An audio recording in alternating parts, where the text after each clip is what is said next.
10, 9, 8, 7, 6, 5, 4, 3, 2, 1. Boa noite, meus amigos. Hoje, no quadro Entrevista com o Veterano, temos o prazer e a honra de entrevistar o diretor jurídico da AVEFAB, o veterano Camilo. Boa noite, Camilo, tudo bem? Boa noite, José. Tudo bem, graças ao bom Deus. Tudo na santa paz. Que bom! E já de antemão quero já agradecer por você ter aceito o nosso convite, né, para participar dessa entrevista. Em nome do nosso presidente, o veterano Frati, quero também agradecer a você. E vamos já à primeira pergunta, né, a pergunta que eu faço de praxe para todos os veteranos. Qual o seu nome completo, o seu nome de guerra e em que ano você entrou na Força Aérea? Bom, o meu nome completo é Walter Camilo de Júlio. Meu nome de guerra é Camilo. Eu sou da segunda turma de 85, servi no PAMA. Segunda de 85 no PAMA. Segunda de 85 e durante todo o período eu servi na companhia de PA, de Polícia da Aeronáutica. Pois é, então você já foi PA. Você parece um PA, viu? Uma vez PA, sempre PA, né? Exatamente. Era uma época assim, época de ouro do militarismo, do serviço militar, né? 90% dos soldados tinham postura de soldado, né? Entendi. Tinha até soldado que tinha voz de comando, né? Hoje eu não vejo isso, infelizmente. Entendi. Nem em soldado e muito menos praça e alguns oficiais. Ok. E por que você escolheu a Força Aérea? Você entrou em 85 para o alistamento obrigatório, certo? Certo. E por que você escolheu a Força Aérea? Bom, que eu sabia que eu ia servir, eu sabia. Aonde eu fosse me alistar, eu não escaparia. Né? Naquela época, jovem assim, da minha altura, meu porte físico, dificilmente eles dispensavam. Acontece o seguinte, eu não nasci no bairro de Tucuruvi. Aqui na Zona Norte de São Paulo, nasci aí na rua Tanque Velho, ao lado da igreja São Camilo de Leles. É por isso que o meu nome leva Camilo, né? E sempre era caminho passar, sair da Zona Norte, ali da Vila Gustavo, e passávamos em Santana. Minha mãe, às vezes, levando para o médico, para qualquer outra finalidade, nós passávamos em frente ao Campo de Marte, eu via os aviões, eu ficava encantado, né? Minha mãe falou, olha aí, ó, os soldados e tal. Eu falei, quando eu crescer, eu vou ser soldado aí, né? E o tempo passou, aí chegou a época do serviço militar. E eu sabia que se eu fosse para o Exército eu não escaparia. Eu falei, bom, já que eu sei que eu não vou escapar e eu realmente queria servir, né, eu fui até a seção mobilizadora aí do PAMA. Na época era o Sargento Rodrigues, que depois passou a suboficial, o S1 Luiz e o Cabo Isuzuki, acho que era Isuzuki, né? E lá eu me apresentei. E eu tenho cópia do meu alistamento militar até hoje. Me alistei no dia 5/6 de 84. Né? Aí fiz os exames e aí colocaram aquele carimbão azul. Retornar em 29/7 de 85 para fins de incorporação. Dia 29/7 de 85 foi uma segunda-feira. E como é que foi essa situação de incorporar a vida militar? Como foi para você essa fase nova? Então, quando você se incorporou em 85, dia 20/7 de 85, como foi isso para você? Mudar da vida civil para a vida militar?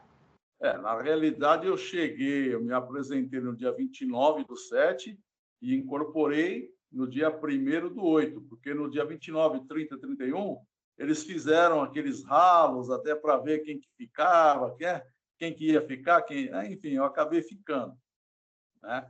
E a disciplina militar, para mim, não foi muito difícil, até porque o meu pai e minha mãe sempre foram muito rigorosos, né?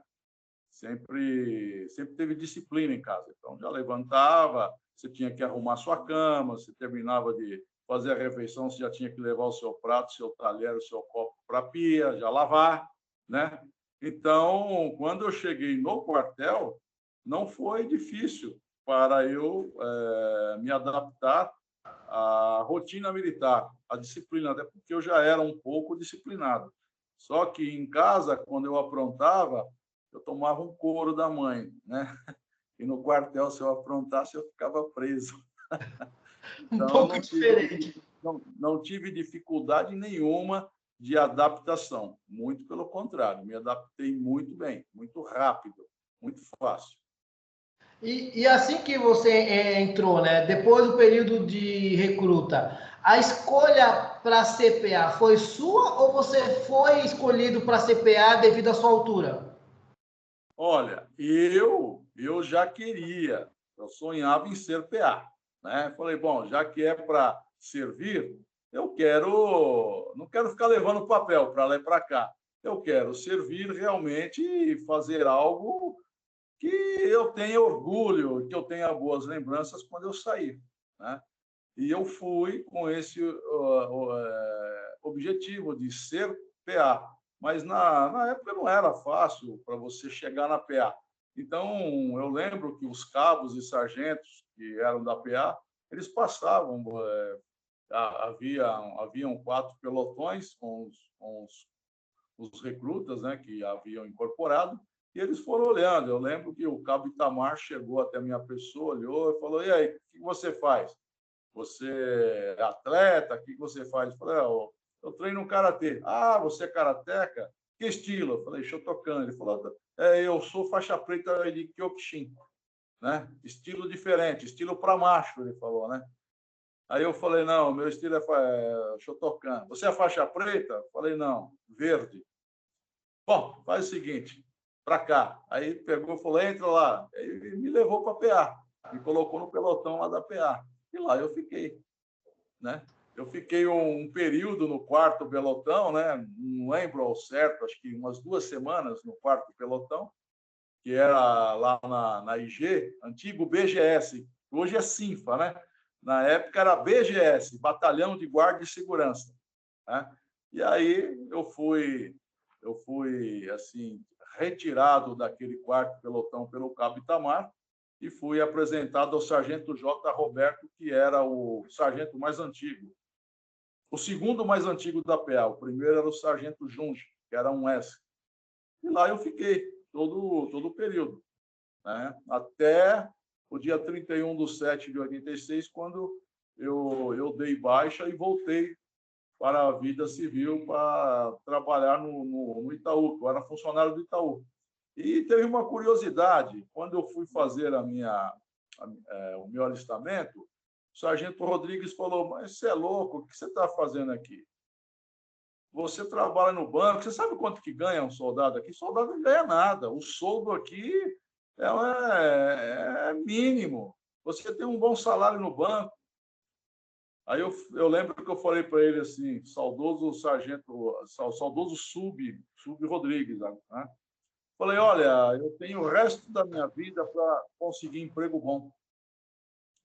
Agora, esta é a única fase que eu tenho para realizar um sonho de ser militar da aeronáutica. Não se usava a expressão Força Aérea Brasileira. Quero ser militar da aeronáutica. Você está certo disso? Falei, sim, eu estou certo. Você sabe quais são as consequências? Falei, eu imagino, né? Imagino que aqui é onde o filho chora, a mãe não vê. Mas eu estou disposto a enfrentar tudo isso. Aí ele olhou bem para a minha cara e falou, olha, eu gostei do que você falou. Você vai ter a vida toda para arrumar um outro emprego, né? Eu gostei. Aí ele olhou assim para o cabo Suzuki, e aí, o que você acha? Aí o cabo falou, bem-vindo ao inferno. Se você se alistar, você já trabalhava no Itaú? Sim, já era empregado no Banco Itaú. Eu fui admitido no Itaú no dia 12/12 de 83, um dia antes do meu aniversário. E aí eu tinha 17 anos. E em janeiro, e a partir de 84, eu tinha até o dia 30/6 para me alistar, que era no primeiro semestre do ano que você completava 18. Então, quando eu cheguei para me alistar lá no PAMA, eu já era empregado do Banco Itaú. Já estava no Itaú há 6 meses, quase 7, e lá eu fiquei uns quase 4 anos depois que eu saí que eu dei baixa da aeronáutica, eu retornei para lá. E quando você começou no Itaú, você começou como o quê? Como contínuo, como se falava antigamente? Contínuo, exatamente, contínuo. Entrei como contínuo na agência 454 aqui na... Eles falam agência Rua Vanderlei, mas ela sempre ficou e ainda fica na Cardoso de Almeida, né? E quando foi no início, final de junho, início de julho de 85, eu fui promovido para escriturário e transferido para a agência 1165, que fica dentro do Shopping Center Norte. E tem esta agência até hoje. Foi a primeira agência bancária dentro de um shopping center, né? Oh, legal. Então, quando eu me alistei e depois fui servir, né? Eu estava lotado nesta agência do Center Norte. E nesse tempo que você ficou na Força Aérea, né? Esse 1 ano que você ficou no PAMA, você tem alguma lembrança boa ou ruim que você queira compartilhar conosco? Algum caso, alguma coisa que aconteceu lá? Sim. Lembranças boas eu tenho inúmeras, inúmeras, e não me arrependo nem um pouco de ter servido lá. Muito pelo contrário, tenho muito orgulho. Agora, teve uma tragédia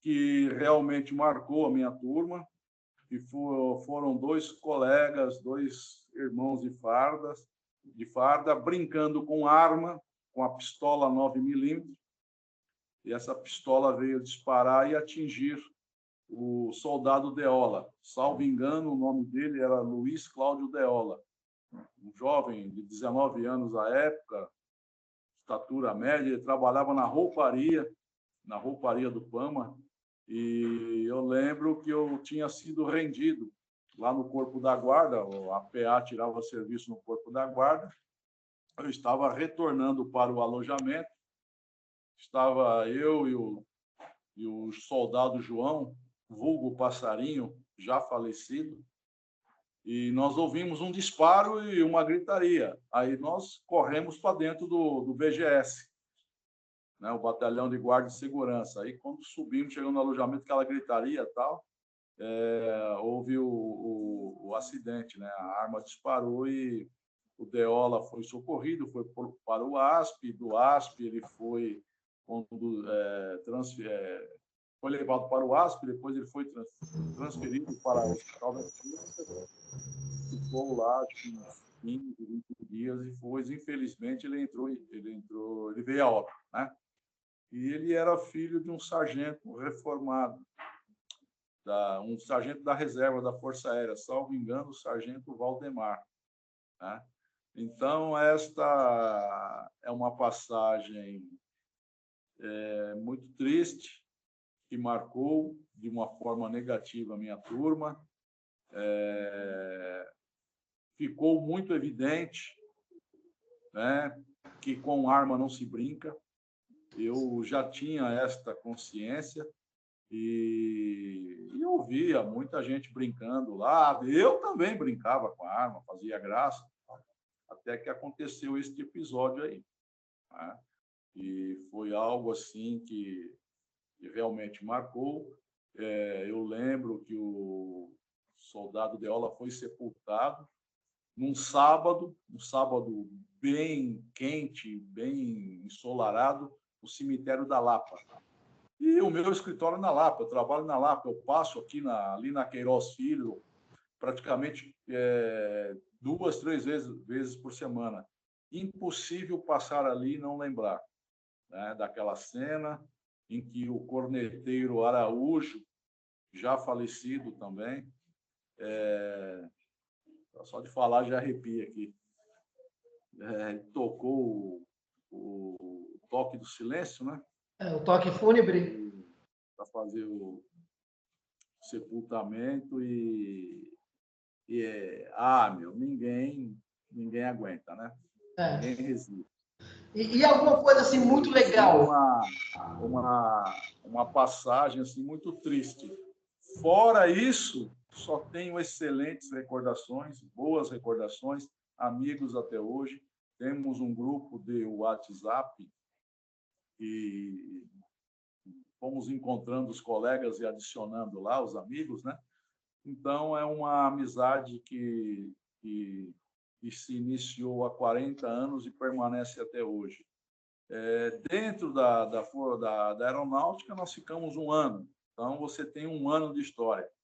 Mas depois que nós saímos, com alguns eu tinha contato e amizade, outros eu reencontrei, e hoje nós nos falamos praticamente todos os dias, né? Inclusive, amigos que não serviram na PA, eles eram de outros, era da IG, era do 29 e tal, e hoje nós temos amizade porque conversamos no grupo. Então, só tenho boas recordações. E se conselho, né, fosse bom, a gente não dava vendia, né?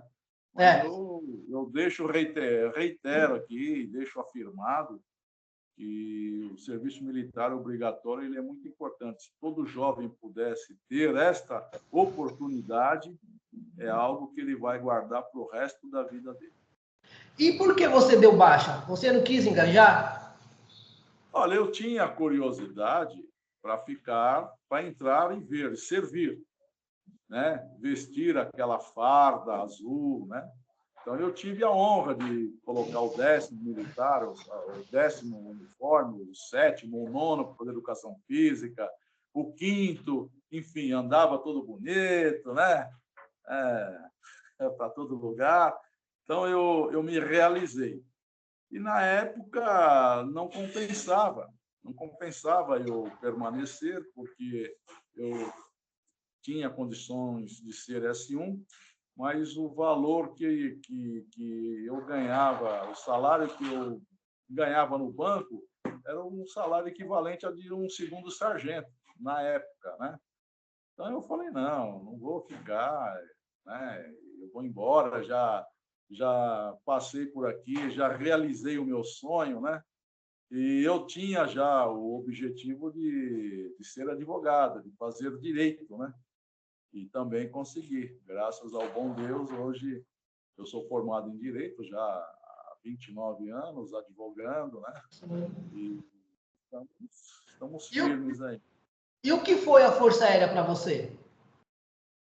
Uma escola, uma experiência de vida que não tem preço, não se encontra em qualquer lugar.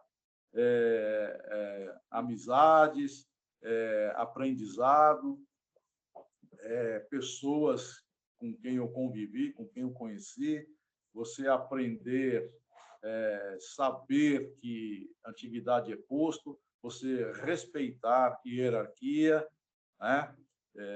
E muitas coisas que você via dentro do quartel, você fazendo um paralelo, era a mesma coisa que tinha dentro da sua casa. Imagina você, o seu pai, o seu avô e o seu tio conversando e você passar no meio. Nossa, você já tomava um peteleco, né? Se tomasse na hora, tomava depois, né? O pai já... Meu pai não, meu pai já pegava na hora, meu avô também. Então, o que acontecia no quartel? Se tinha 2 conversando, você precisasse chegar, você chegava, parava ao lado, a hora que eles olhavam, você se apresentava e falava o que realmente queria, né? Ou se você estivesse passando pela Alameda, você vê a tropa vindo, você já parava, prestava continência, tal, respeito, né? Então, essas coisas que a gente viu se perder. Hoje é uma inversão de valores muito grande. Fiquei realmente muito decepcionado quando estive na base aérea, participando daquele evento.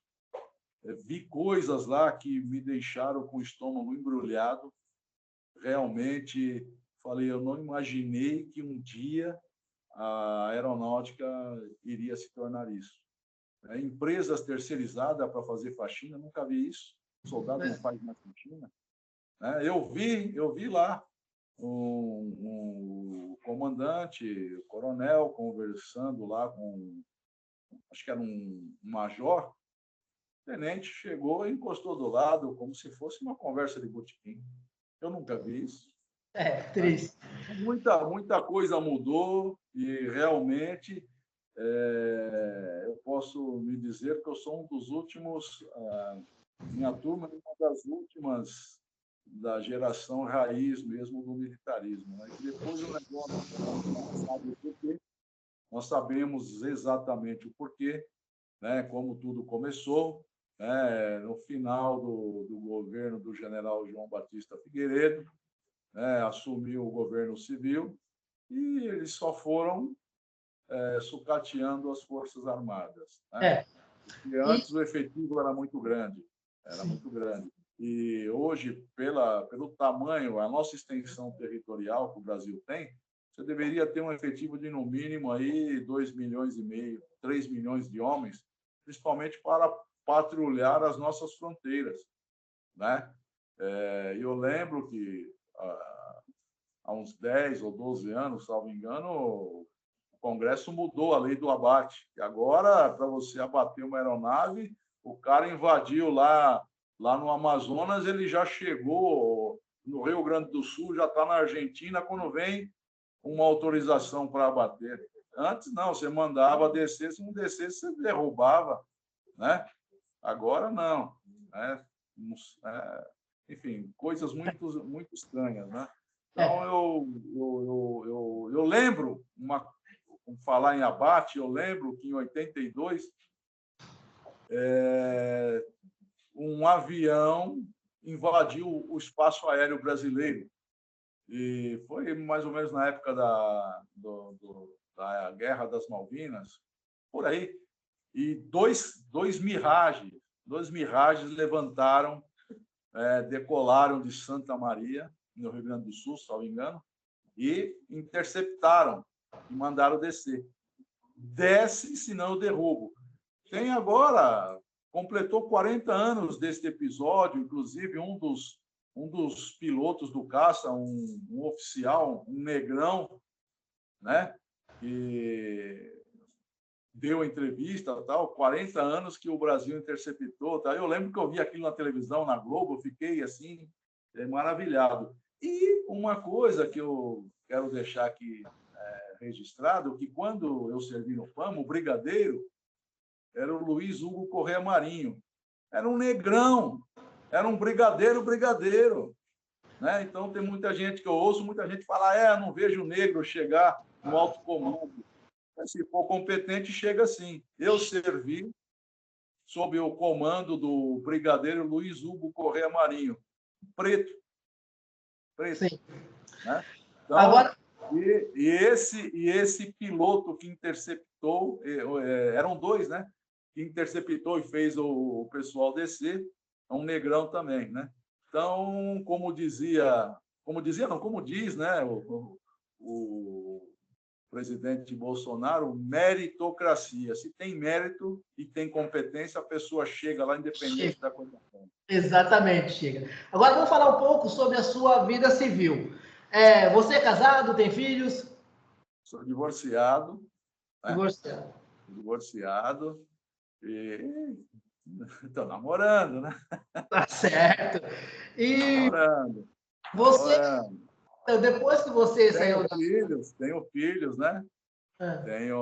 Tenho 3 filhos do casamento e uma neta, E é isso.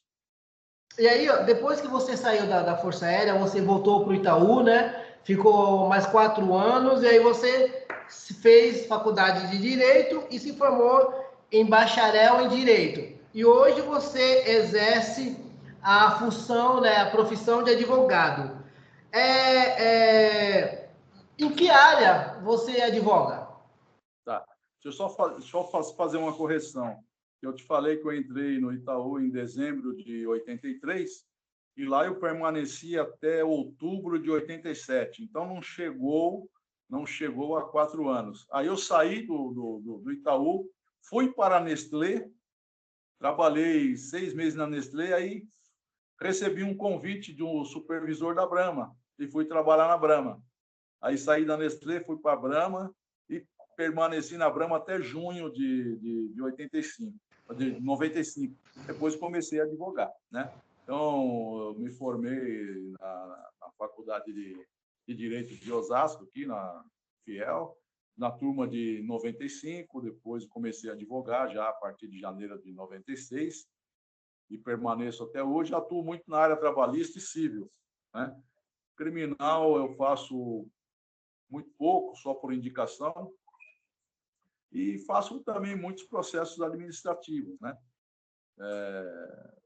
Defendendo policiais, civis, militares, advogados perante o Tribunal de Ética da OAB, né?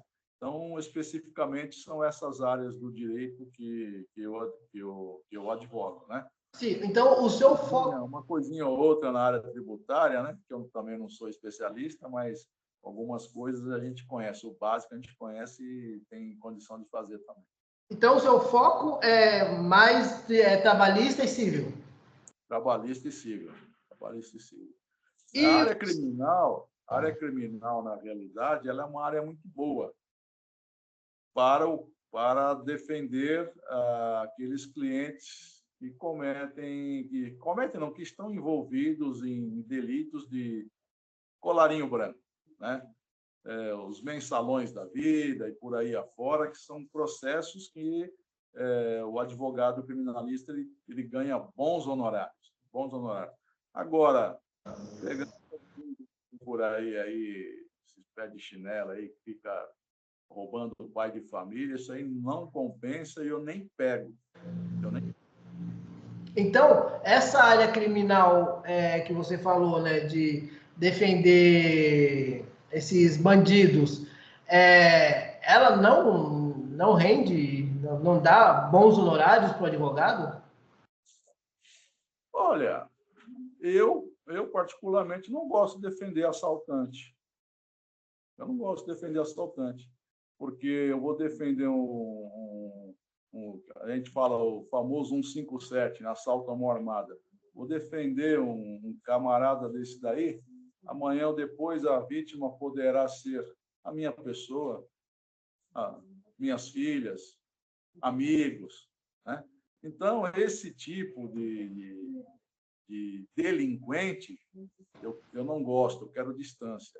Agora, existem crimes que são próprios de bandido. Por exemplo, assalto à mão armada, furto, né, estelionato, né, isso aí estupro, isso aí é crime próprio de bandido mesmo. E tem aqueles que... o homicídio, por exemplo, não sei, às vezes você mata para não morrer. Você está dentro da sua casa, entra lá um malfeitor para abusar da tua esposa, da tua filha, você não tem outra alternativa. Ou você mata, ou você morre, ou ele abusa de todo mundo. Então, é uma situação diferente. Você comete um homicídio, mas você não é um bandido. Um acidente de trânsito, que é o que mais aparece, acidente de trânsito, embriaguez ao volante. Sabe aquela cervejinha? Vou tomar umas duas, não dá nada, aí pega ali no bafômetro. É o que aparece. Porte ilegal de arma, a pessoa não tem porte, mas ela anda armada, porque, olha, eu comprei uma arma porque fulano me ameaçou, não sei o quê, eu preciso me defender. São essas coisas que aparecem, e essa área criminal que eu faço é por indicação. A maioria é indicado por cliente trabalhista. Olha, meu sobrinho, olha, meu vizinho, olha, entrou numa fria aqui, olha, essas coisinhas, né, que você vê, aí que você pega, eu até já deixo claro, eu falo, olha, é a primeira e última vez que eu te defendo, né, na esfera criminal. Quero que você seja meu cliente na esfera civil, trabalhista, mas criminal, não quero mais você metido nisso, né? Então, agora, o camarada, quando já é do mundo do crime, esquece, né? Esquece porque ele sai de uma e entra em outra, né? E assim vai. Então você não defende esses camaradas do mundo do crime por foro íntimo? Ah, por foro íntimo. Não gosto. Não gosto, não vou defender. Até porque militar não se dá bem com esse tipo de gente, né? Do casa, né? Exatamente. Não dá, não dá. Não dá. Agora, analisando a situação atual nos dias de hoje, né? Quais são os principais desafios que você acha ou já percebeu que os advogados enfrentam hoje na profissão? O que a advocacia enfrenta, os percalços que nós temos, eu costumo dizer, tem colegas que falam, está difícil. Eu falo, não está difícil, sempre foi, né? O problema é que tem muitas faculdades de direito espalhada pelo Brasil, né? E muitas pessoas advogando, às vezes sem condição, não teve uma boa base escolar e tal, né? Mas o que nós nos deparamos muito é com a insegurança jurídica, né? Hoje você vê um determinado tribunal decidindo decisões de uma justiça especializada, modificando decisão de uma justiça especializada, como é a Justiça do Trabalho. Então, para você ter uma ideia, no STF, nós tínhamos 2 juízes de carreira lá que eram da Justiça do Trabalho, o Marco Aurélio Melo e a Rosa Weber, né? Esses 2 eram juízes de carreira, juízes trabalhistas, tá? Os que aí estão, eu não sei nem se já trabalharam na vida com carteira de trabalho assinada, tá? Tem ministro ali que nunca passou na porta da Justiça do Trabalho. O Fux, ele é um juiz de carreira, mas ele é da área civil. E tem outros aí que até outro dia estava advogando, né? E agora foi nomeado ministro, está dando decisão lá, modificando na canetada a decisão, decisão já sacramentada pela Justiça do Trabalho, entendeu? Então, isso que é o que mais irrita a advocacia, é esta insegurança jurídica, é esse despreparo de determinados juízes, ou despreparo ou atendendo algum objetivo, porque não é possível. Não é possível. A justiça especializada, a justiça do trabalho, o processo começou na primeira instância, foi para o Tribunal Regional, foi para o Tribunal Superior em Brasília. Olha, a matéria já está sacramentada, já está decidida, e aí vai um ministro lá e fala, olha, numa canetada ele fala, tudo que fizeram está errado, daqui para frente está certo isso daqui, entendeu? No mínimo, uma falta de responsabilidade, eu digo. É o que a gente mais enfrenta hoje, são essas decisões. Estou dando um exemplo só da Justiça do Trabalho, tá? Mas tem outras aí também. Então, essa insegurança jurídica que você diz que é sentida no meio, né, profissional, né, dos advogados, isso é decorrente de decisões somente de um tribunal ou vários tribunais ou tribunais superiores, eles estão corroborando para essa insegurança jurídica geral? Não, todos não. Porque o que acontece? O direito ele é muito mutável, né?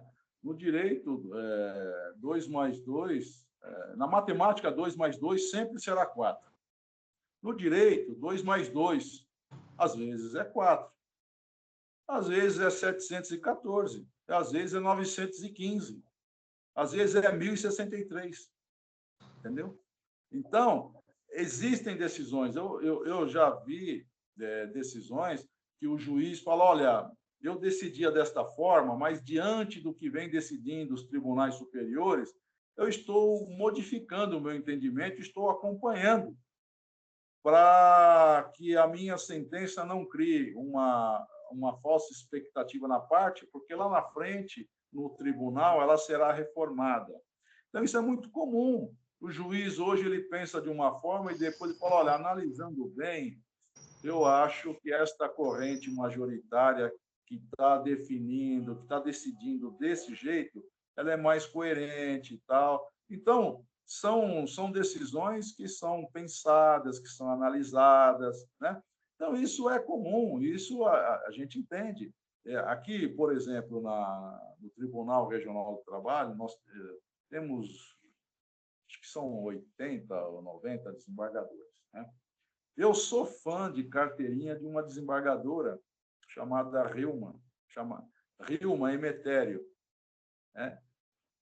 Ela tem umas decisões assim que até quando eu tenho perdido o processo com ela, eu me convenço de que ela realmente está certa. Ela acaba mostrando o que eu não tinha visto dentro do processo, né?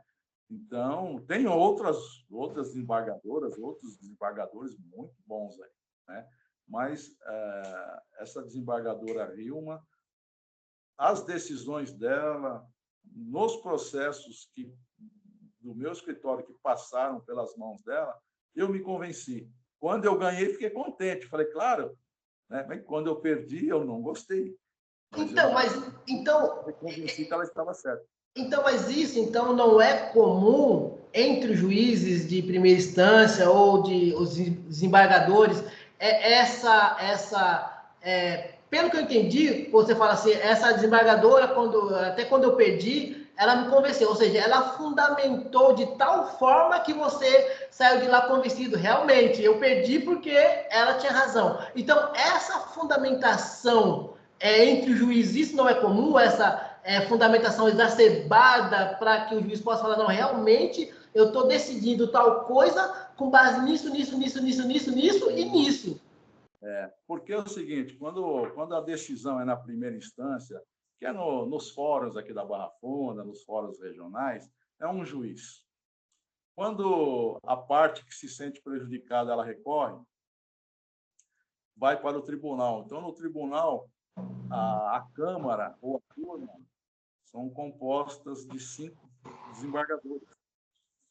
E dos 5, tem um que é o relator, que é o que recebe o processo para estudar, e quando ele coloca em pauta de julgamento, mais 2 participam do julgamento, que é o revisor e o terceiro, né? Então, que é o que nós chamamos de colegiado. Então, quando o processo chega no tribunal para julgar, ele não será julgado por um juiz, será julgado por um colegiado, e no mínimo 3, pelo menos aqui no Tribunal de São Paulo, né? E ali, às vezes, você ganha por unanimidade, por 3-0, às vezes você perde por unanimidade também, 3-0, e às vezes você ganha por 2-1, como perde por 2-1 também, né? Entendi. Então, já aconteceu. Mas isso aí vai muito do entendimento, né? Então, é muito comum o juiz... todos os juízes, cada um pensa de uma forma, em determinados assuntos, às vezes eles acompanham. Olha, realmente eu penso dessa forma, estou acompanhando esta corrente aqui, que está decidindo dessa forma. Tá? Uma corrente minoritária, mas é a que eu me filio, é a que eu entendo que é a melhor. Tal. Então, isso tudo é compreensível, isso faz parte do direito. Então, você discutir questões de ofensa à lei federal ou de ofensa à própria Constituição, você discutir nos tribunais superiores, isso faz parte. Entendi. O que eu me refiro é determinado assunto que já tem posicionamento há muito tempo da Justiça do Trabalho, especificamente, né? Que aquele determinado assunto, a decisão é essa porque já se formou a jurisprudência nesse sentido. Aí vem um outro tribunal, através de uma reclamação, que é o recurso lá que eles estão usando, e vem e fala, olha, tudo aí que vocês fizeram, estou dando uma canetada aqui, ó, eu entendo diferente. Mas entende o que você entende diferente? Aqui no Tribunal de São Paulo, agora tomou posse o desembargador, presidente aqui, o Valdir Florindo, tem no mínimo aí, tem uns 20 anos de advocacia, mais uns 20 aí de magistratura, ele tem 40 anos de experiência, tá? De Justiça do Trabalho. Então, nós temos ali desembargadores que têm 35, 40, 45 anos de experiência na Justiça do Trabalho. O cara que viveu 40 anos da vida dele. Aí chega um ministro que entrou outro dia e vai lá e dá uma canetada. Mas quem é esse ministro? Começou a advogar outro dia. Quem é ele? Eu pelo menos, nunca vi fazendo audiência, nunca vi num tribunal trabalhista para chegar lá e falar, olha, eu penso diferente, e esses 40 anos de experiência que os desembargadores aí do TRT de São Paulo têm, eu, com a minha caneta aqui, eu vou jogar tudo isso no lixo e vou dar a decisão que eu quero. Isso está errado. É isso que irrita muito a advocacia, é isso que a gente vem sofrendo nos últimos tempos. Entendi. E você foi presidente da Comissão de Ética e Disciplina, né, da OAB, da subseção de Osasco, e é o presidente da Comissão de Direitos e Prerrogativas, também da subseção de Osasco. Em resumo, o que faz essas duas comissões? O que faz? A Comissão de Ética é o que eu costumo dizer, é uma comissão que ela protege os bons advogados, né? Porque nós temos um código de ética e com um artigo e vários incisos e várias situações que caracterizam infração ética. Por exemplo, o advogado que abandona o processo e traz um prejuízo para o cliente, né? O advogado que não faz prestação de contas ao final, né?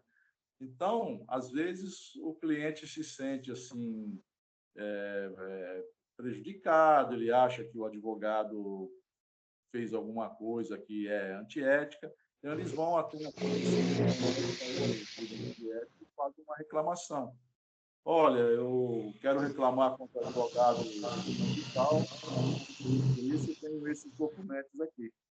E aí a comissão recebe, autua, pois notifica o advogado e fala, olha, chegou isso aqui, você tem um prazo de 15 dias úteis para apresentar esclarecimentos preliminares.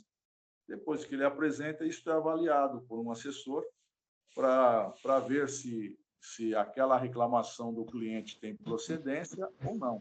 Se tiver procedência, pede-se, opina-se pela admissibilidade e o colega vai responder um processo ético-disciplinar. Se ele juntar a documentação e ficar comprovado que ele está correto, é feito um pedido de arquivamento. É assim que as coisas funcionam, né? E a Comissão de Direitos e Prerrogativas? Tá. A Comissão de Direitos e Prerrogativas é o seguinte, para você ser jornalista, você tem que ter algumas garantias específicas para exercer a tua profissão. O médico, por exemplo, ele tem as prerrogativas dele, ele tem que ter ampla liberdade de receitar o que ele achar mais adequado para o paciente dele. Não adianta vir uma medida provisória e falar, a partir de agora você vai receitar esse remédio. Não. O médico é que decide, junto com o paciente, o que ele vai aplicar, tá certo? O advogado, para que ele possa exercer a profissão da melhor forma possível, ele tem as suas prerrogativas profissionais. E as prerrogativas elas só são utilizadas quando você está no exercício da profissão. Então, quem são as pessoas beneficiadas pelas prerrogativas não é nem o próprio advogado, e sim o cliente dele.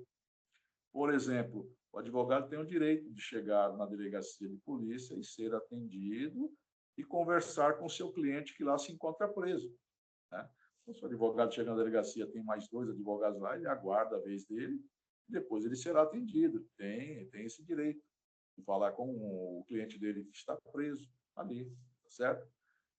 O advogado não pode ter o seu escritório invadido pela Polícia Civil, ou pela Militar, ou pela Polícia Federal, Olha, não, para que isso aconteça, tem que ter um mandado de busca e apreensão expedido por autoridade competente, que é um juiz, né? Este mandado tem que estar bem detalhado. Olha, compareça ao escritório do advogado fulano de tal e faça a apreensão desses itens. Esse. Tá? Então, eu cheguei a acompanhar algumas diligências, né, em escritório de advocacia, porque tem que ter um representante da OAB. Se não tiver um representante da OAB, é anulado o inquérito, da nulidade, enfim. Né? Então, há essa necessidade. O advogado tem que ter esta ampla liberdade de trabalhar.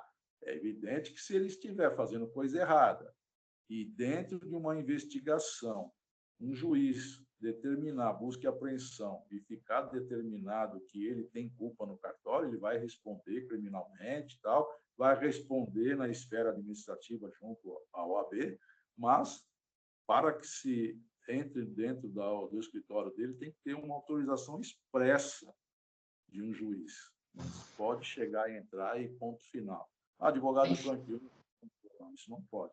Então, são algumas prerrogativas, né, que o advogado tem para que ele possa exercer o seu trabalho. Então, isso significa que o fato de você ter prerrogativas não significa que você tem privilégios. Não. Você só exerce as suas prerrogativas no exercício da profissão. Se você não está no exercício da profissão, você é apenas um cidadão. Tá? Perfeito. Né? É um cidadão que tem que cumprir as regras, né, para conviver, ter uma boa convivência em sociedade. Ok. E agora vamos falar agora sobre a AVEFAB. Como você conheceu a AVEFAB? Pelas redes sociais. Né? Eu, uma vez, estava no Instagram, eu vi lá a Associação dos Veteranos da Força Aérea, eu comecei a olhar, ver, comecei a acompanhar. Aí eu comecei a ver que algumas pessoas que curtiam, falei, pô, esse aqui eu conheço, aqui serviu comigo. Aí chamava, oh, você não é fulano? Pô, você não é da segunda de 85? Pô, eu sou o Camilo, tal. Acabava encontrando um colega. Aí eu comecei a me interessar. Aí um dia eu até mandei uma mensagem para o Frate no Messenger, e assim, e aí esqueci, passou. E tem um advogado amigo, o Ricardo Peragini, ele fez o aniversário dele aqui em Pinheiros, num bar ali. Ele me convidou e eu fui. Cheguei lá, não conhecia ninguém. Falei, pô, não conheço ninguém, só conheço aniversariante. Cumprimentei. Ele foi me apresentar ao pessoal, falou, isso aqui é o Pedro Iocói, que é de Pinheiros. Falei, isso aqui eu conheço, tal, de nome, né? Esse daqui é o Frate. E na hora que eu olhei, falei, você é o presidente da AVEFAB, né? Sou. Falei, já conheço alguém, vou ficar por aqui. Aí eu sentei na mesa ali junto com o Fábio, com o Frate, estava ele e o Lúcio. Aí começamos a conversar. Aí eu falei que já acompanhava, tal, não sei o que eu gostava, que era da segunda de 85, então estava o Frate, estava o Lúcio, estava também aquele das camisetas, como que é? Esqueci o nome dele, O Smiths? Smiths, né? Aí ficamos conversando, acabamos pegando amizade, depois o Frate me ligou, foi lá no escritório e me fez o convite para que eu participasse da próxima gestão da VEPAB, e eu comecei a frequentar, né? E aí, conhecendo outras pessoas, como você, Jacinto e outros mais, né? E agora, no dia 25 de outubro, já até comprei os convites, eu vou no baile da Asa. Tá certo. Cantar dançante. E agora, então, você, né, foi eleito, né, na nossa gestão como diretor jurídico da AVEFAB. Explique para os associados qual é a sua atuação dentro da AVEFAB. Olha, a princípio, graças a Deus, não temos muito trabalho, né? Até porque a associação está crescendo agora, tal, mas todo o problema que vier a surgir envolvendo a VEPAB, que tenha, que venha a ter necessidade de ingressar judicialmente, extrajudicialmente, notificar, né? aí é tudo feito comigo e com outro colega, que é de Bauru, e aí a gente vai analisar junto e ver o que fazer, entendeu? Então, mas é assim, muito pouco, né? Atualmente eu estou empenhado num trabalho que o doutor Piragini está fazendo junto ao INPE, né? Para que a gente consiga realmente o nosso objetivo. E se conseguir este objetivo, isso sair, né? Aí sim nós vamos ter bastante trabalho no jurídico, porque eu vou ter que fazer muitas notificações. Tá certo. E agora vamos para a nossa última pergunta, né? Quais são as suas expectativas atuais e futuras para a AVEFAB? As atuais é continuar o trabalho que já vem sendo feito, né? Ajudando no que é necessário. Participei do evento lá na base aérea, não consegui participar do evento lá em frente ao PAMA para arrecadar mantimentos e roupas para mandar para o Sul, mas participei de outros, estive lá em Mojimirim e tal. Então,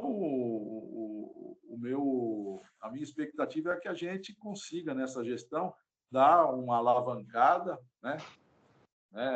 Colocar em prática o que já foi traçado, né? E sair, conquistar, ter esta vitória aí que nós estamos pedindo a Deus para que saia logo, né? E ter, né, esta situação regularizada, tal, para que a gente possa pensar em voar um pouco mais alto, né? Perfeito. Então, sempre melhor, sempre boa, né? Que às vezes eu converso com alguns amigos, mas como é que é? Eu falo, associação é assim, está começando, tal. Mas depende de nós. A gente tem que ajudar, auxiliar, né? E trabalhar no que for necessário. Trabalhei aí no bingo, né? Na quermesse, aí na festa junina, né? Foi muito gostoso. Ajudei a cantar, joguei, comi, diverti bastante também, né?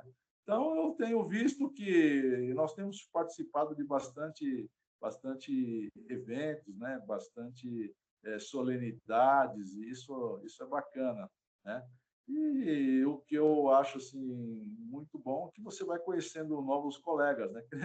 Nunca pensei em conhecer o Hugo, camarada. É uma figura, né? Quando ele ingressou lá em Cumbica, na base aérea, eu não tinha um mês de vida, porque eu nasci em dezembro de 66, ele já entrou em janeiro de 67, né? Então, esse conhecimento, né? De fazer novas amizades, conhecer outros amigos, que eu acho legal. Legal. E a tendência é que isso fique melhor. E a gente vai atingir o nosso objetivo. Nós vamos conseguir dar uns voos mais altos aí. Com certeza, né? E o nosso objetivo, né, da AVEFAB, né, é essa confraternização, como você falou, mas o objetivo principal é servir a sociedade, né? Da mesma forma que nós, quando éramos militares da ativa, servíamos o nosso país, né, na ativa, agora como veterano, é servir a sociedade onde nós estamos inseridos, né? E tem muita coisa para se fazer, né? Sim. Há necessidade de se fazer muita coisa, né? Então, onde tiver missão, a gente vai procurar ajudar. É missão dada e missão cumprida. Perfeito. É isso aí, veterano Camilo, muito obrigado por você ter despendido esses poucos minutos, né, para compartilhar um pouco da sua história conosco. E em nome do nosso presidente, veterano Wagner Tadeu Frati, eu agradeço mais uma vez e a minha melhor continência para você. Eu agradeço também o convite e a honra de participar, falar um pouco, né, da minha história na FAB, na advocacia, agora na AVEFAB, né? E é isso aí. A Associação de Todos os Veteranos da Força Aérea Brasileira.